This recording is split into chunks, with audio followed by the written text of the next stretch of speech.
Hello, I'm Carly. I drew a odd number, so I am con Obamacare Affordable Care Act. Some points that I bring up that are wrong in my mind is how much they charge you for not having insurance. Do I get what Obama was trying to do by charging people for not having insurance? I do, but I think it's more hurtful than it is helpful to someone who's struggling financially. Especially someone like me. I wouldn't be able to afford Obamacare if I didn't have insurance through my work. And let me just tell you, even working at a hospital, it is not the best insurance. And people are always like, you should have really good insurance. You work for a hospital. No. Another is the amount of debt that Obamacare is creating in this country.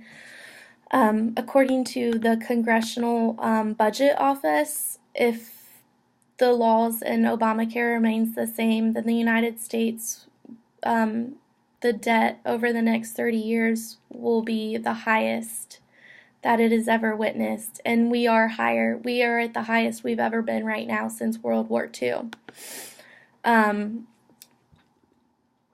Just because of like how he expanded Medicare and states had to choose whether they wanted to do it or not, and a lot did not.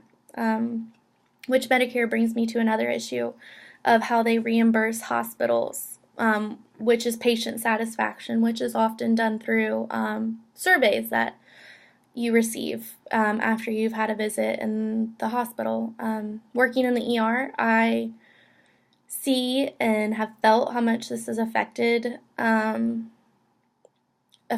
like the employees, especially because of the type of people that come in, and they aren't really there for emergency care. They're there for back pain and pain pills. And that is a lot of what it is. These people are abusing the system and treating the emergency room like a doctor room, and that's taking away from people that are having real emergencies. And we, as hospital employees, it's our job to keep them happy and to keep the patient satisfied.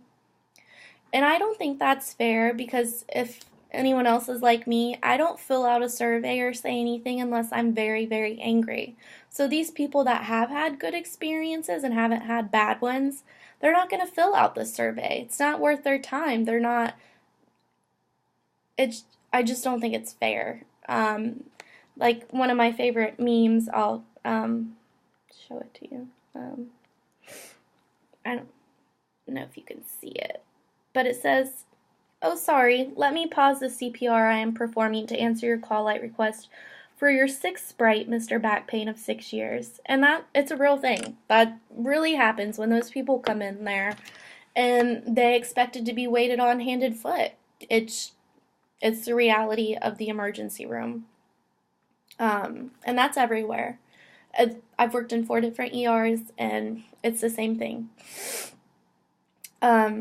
Ethically, so far not everyone is getting care, and it's taking away from people that are money bound and having a hard time paying for things. I think ethical relativism would be a good theory to apply to this, because it's what might be right for one group isn't right for another.